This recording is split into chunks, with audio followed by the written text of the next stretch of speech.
guys, welcome to Dr. Introspect TV, and once again, today we are your hosts. Today we're going to be talking about the Netflix original titled When They See Us. So, going to want to watch this. Okay, so we're going to be looking down, and if you see us looking down, we're just going to be looking at our notes, okay? So just brief intro. When They See Us is a biopic. I know it seems like we're just running through a string of biopics, like it's probably this season right now. But it's essentially a depiction of the true life stories of 5 young boys who were wrongfully incarcerated for about 6 to 12 years in prison. And they were an average of 16 years old. Right. And in the story, you get to see the kind of fabrications that the police department made up to lock them up based on their race, of course, and the kind of challenges that they had to face while in prison and when they came out. And for us, we're just going to talk about the lessons and the themes and theories we have from what we have to see in the show. Of course, again, we don't know if Netflix, accurately described what happened in their lives, but they did reach out to them, so maybe they did their best to narrate what happened. But that's not what we're here to do, to judge about that, but just to reflect, as we always do. I mean, I don't know if it's an accurate depiction of what happened, but our goal now is to focus on what we've watched, and we're just going to share our thoughts and the themes that we have gotten from watching it. So one theme I got from it is perseverance, and Korey wise, for me that was the most inspiring thing I've seen in my whole life, because I don't know how to pronounce that word, he persevered. And even when because he was the one that stayed longer, right?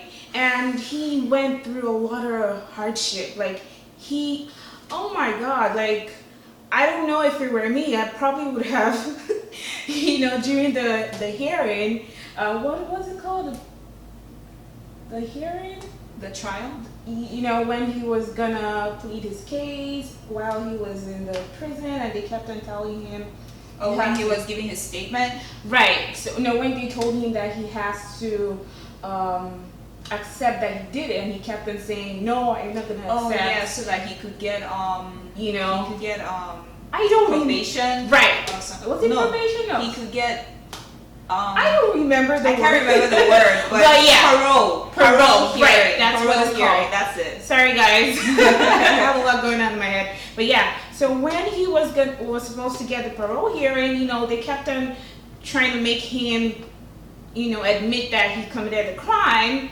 But he was like, "No, I did not do it. I'm not going to say I did what I did do." And what happened if he had actually said, "Oh, yes, I did what you guys are blaming me for." And okay, let's say he got out, right? But what if he doesn't get out? So he's still inside there, and he has already accepted, something he didn't do, and then he's still thinking about the same, confliction, because he was having this confliction with himself. I didn't do what they're accusing me of doing, and he's not going to accept that he did it. So I personally felt inspired with his perseverance that, he stayed till, and he was rewarded for it. Yeah. To me, that was really inspiring. I mean, all their stories are really sad, but Korey's story is the most touching, because for me, it just felt like a situation where, you're a victim of being at the wrong place at the wrong time. Right. Because all he was doing was trying to be a good friend, and he followed, like his name was not on the list of people. He followed his friend, and they just needed someone to fit into the story, and they're like, "Come in." And then they placed him as the main guy that did everything. Like, it's just sad, because if he wasn't there that day, and for me, what that just takes me to is the power of choice. Because, there are times when you find yourself in a situation, maybe a bad marriage, a bad job, something's happening to you, and you're just thinking about the different decisions you had made in your life that led to that moment. And you know, it's this feeling of regret. Like, if I could go back in time, maybe I'll tell my friend, no, I'm not going with you to the station. I'll just call your mom for you. And for him to be, it's like he got punished for being a good person. Right. He got punished for being a good friend. And then his mom, I mean, the mother of the boy that he went there for when the guy was in jail, and his mom was asking the boy's mom, could you tell him to write to Korey in prison? Right. And the mom was looking out for her own and was like, no. And you know what? I don't blame her. I don't think that her looking out for her child was like a bad thing, because you know, sometimes in life you have to be selfish. And maybe if Korey was selfish and not followed his friend to jail, he would not have been in that situation. But like, he was being a good friend to support. I mean, they're kids, they're lessons, you know, they're kids, they're 16, they're black little boys that are afraid, and he felt his friend would be afraid, let him go there and be with him, and he got into that situation. I mean, yeah, the power of choice it's something we all need to, you know, reflect on, because, you know, there's sometimes you do something. I personally have made some choices that I'm like, you know what, I need a time machine. You know, if I can go back to the past and I don't do what, I don't, you know, I didn't make that choice, or I made another choice instead of that choice, what would have been the outcome? You know, and I mean, I can't really blame Korey, because he was trying to be a good friend, you know, and his case was the worst, you know, but, you know, it still teaches us about the power of choice, how we need to actually, you know, deliberate on choices we're making, you know, because I remember when he was in prison, he was thinking about how his girlfriend told him to eat with her, you know, and, you know, I think they were actually eating, and his friend called him and he went. So what if he had said, I'm not gonna go? So sometimes we all need to, like, when we're faced with choices, we shouldn't just go on the whim. Take your time, think about it first, and make that choice based on informed, you know, decisions that you've made for yourself. Because once it's done, you can't undo it. You know, and a lot of people live their lives having regrets and thinking about how they made the wrong choices. And I personally feel like, even though I feel like, you know, we should deliberate and make the right choice, I still feel that, you know, you still learn from the choices you make. Irrespective. So if you make the wrong choice, you know, just learn from it, you know, and grow. You know, that to me is also paramount. And another thing I learned is, you know, we live in this world where everybody's like, bad people always get away with things. Bad people always get away with things. What's the point? I'm just gonna do bad. You know, and for me, you know, it's not a superhero movie where the good guy kills the bad guy, and, you know, but it's just an example showing that not all the time, you know, bad people don't always get away with things. So sometimes, you know, if you're gonna be the villain in your story, think about it, you know. Yes, some bad people get away with stuff, but not all the time. So it's always good for us to be good people, you know, be the you would like to show the world, be the you would actually be proud of. So for me, doing good, being a good person, it's really, really important. Definitely. Another theme I want to identify that I saw was the theme about people painting whatever picture they want to suit a narrative. Right. And you see that in the character that was played by Felicity Huffman, the woman in the police department. Right. That the narrative is what? That she wants to paint this picture that these black boys are criminals. What's the story they're painting? They're people that are children from rape or abuse, and their parents are not around. They're from broken homes. They're violent. They just want to steal, attack you. They're jealous, and therefore they're the ones that brutally, you know, molested and attacked this woman. And that was the picture she wanted to paint. That was the narrative she wanted to carry, and it just followed through with everything. And aside from the undertones of, you know, racism or whatever, just individually, just reflect upon it. Like, you would find that in situations you would see people painting whatever picture they want to suit their narrative. It could be in a personal way in your life. You know, you're doing something and you're trying to do something to justify your reasons in your mind as why you're doing what you're doing. Right, and for me, that painting the narrative story, it really goes deep because, as you said, people just want to have something to say.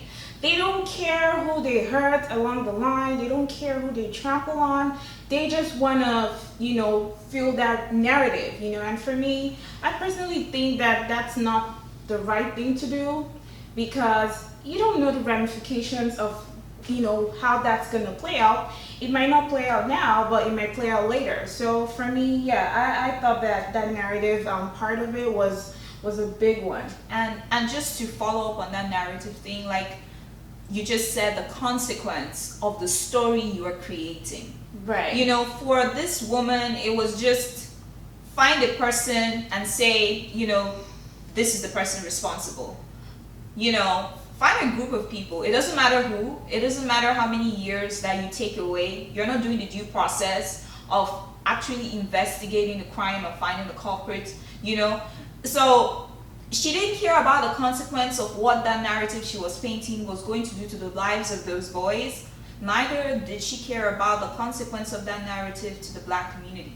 Because it's not just about those boys. It's the kind of picture it painted in that year it occurred in their lives, that, these people that look like this are people you should be afraid of because they might rape you, they might beat you up, and things like that. Right. And I think that also follows in getting this momentarily satisfaction or pretty much instant gratification where, they wanted to paint a narrative to just close the case, get it done, and move on to the next person. And that also follows with, allowing yourself have this momentarily comfort for, a ramification or a consequence that you don't know it's going to play out to. Just like when those kids were kind of like under duress and they lied that they committed a crime they didn't do. And if you notice, that was the only thing they had to pin them against. Because every other, when they checked the DNA, checked everything, they found them, not guilty of having those things. But because of the word they said, they used their words to,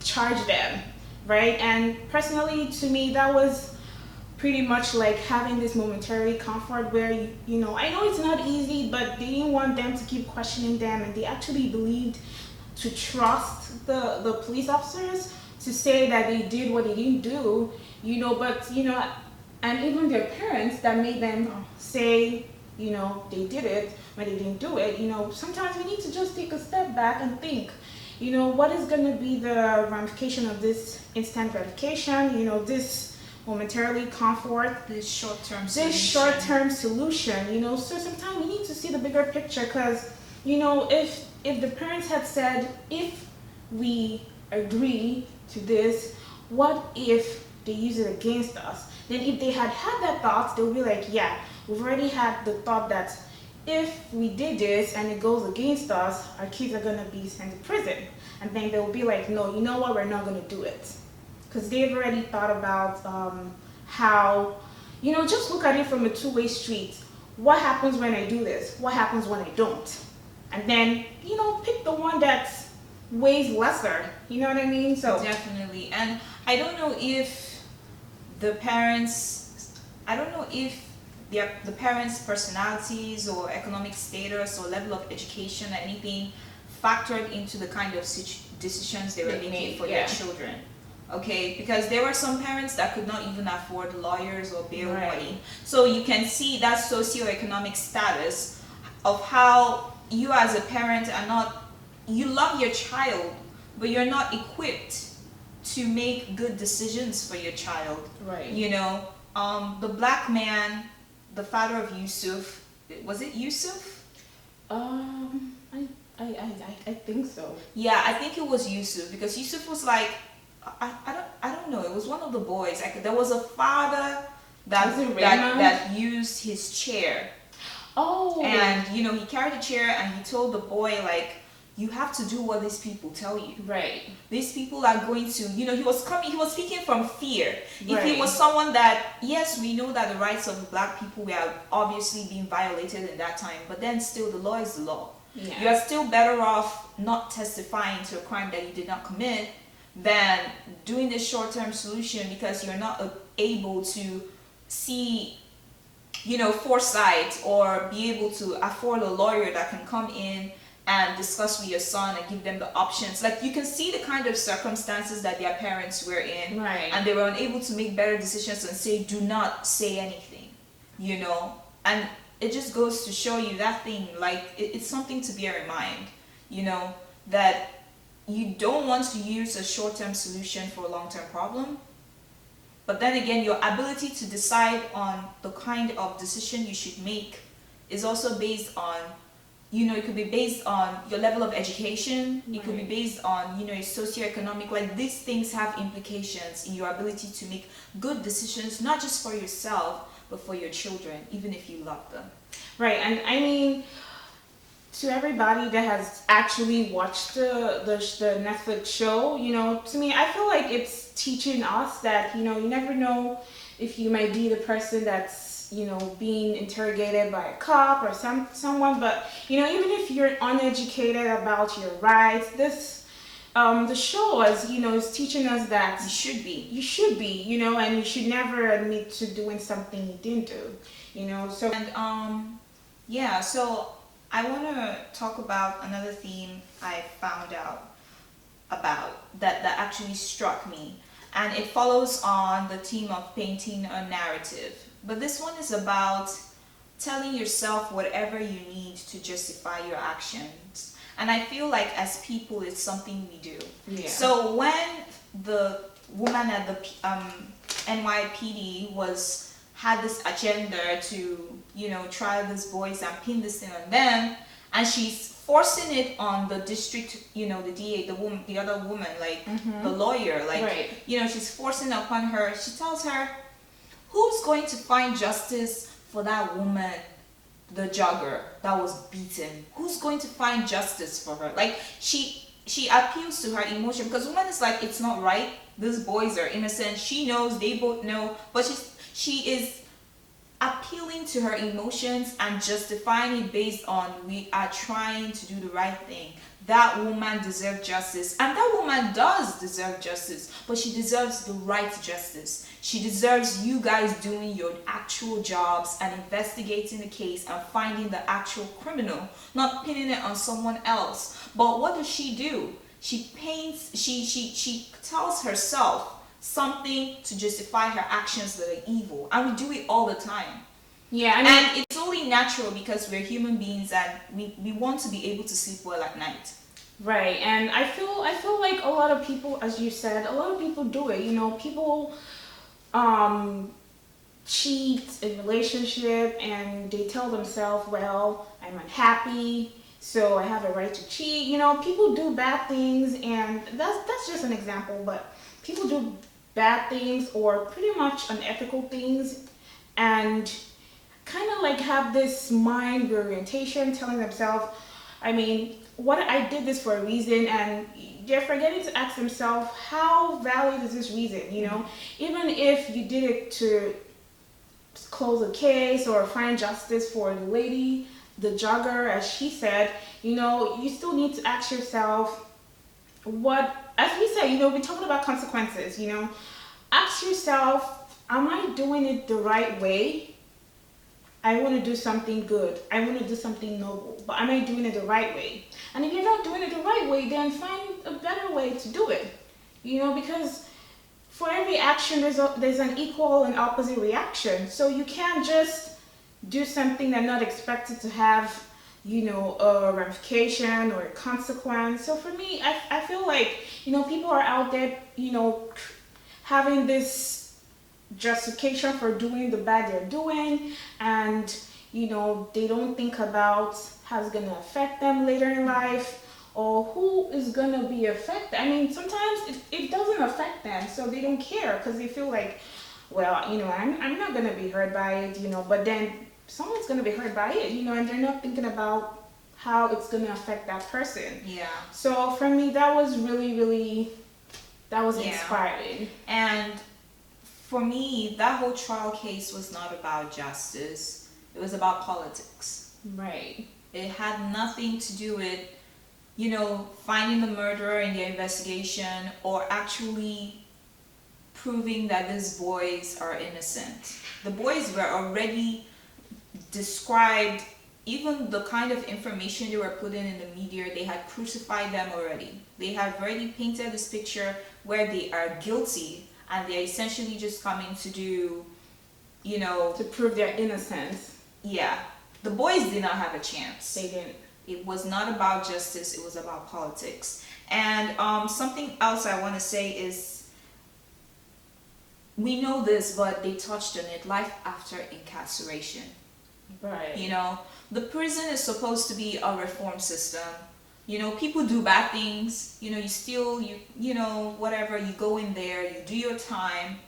But it seems like the prison, at least in that time, you guys can tell me, in that time and setting, it doesn't seem like anything has changed from that time up till now in 2019. The prison is not still a place that people can go in, do their time, and grow.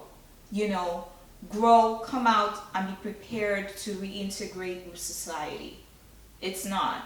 And they're showing you Raymond, how he's trying to make his life again, set his life up, get a job. And I'm not saying that those laws they had in place were not good, but because nobody was gonna hire him, he went to a life of crime that he had never known. Because when he went into jail, he was a good kid.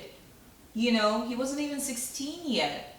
And he comes out and now he goes to join the gang because he doesn't have that support. I feel like there's much to be done about how these people can be better able to reintegrate with society, because they have to provide for themselves. Right. They have to pay their bills, they have to eat, even if it's some kind of employment opportunity for just prisoners or something, like people that have been incarceration for those kind of crimes. Right. But you cannot just leave them out here, and then they decide, at least when I was in prison, I didn't have to worry about a place to stay, food, whatever. I'll just commit a crime and go back in there. Yeah, I feel the same way, because these people are going to prison to be reformed, right? And they are coming out and it almost feels like there's no hope.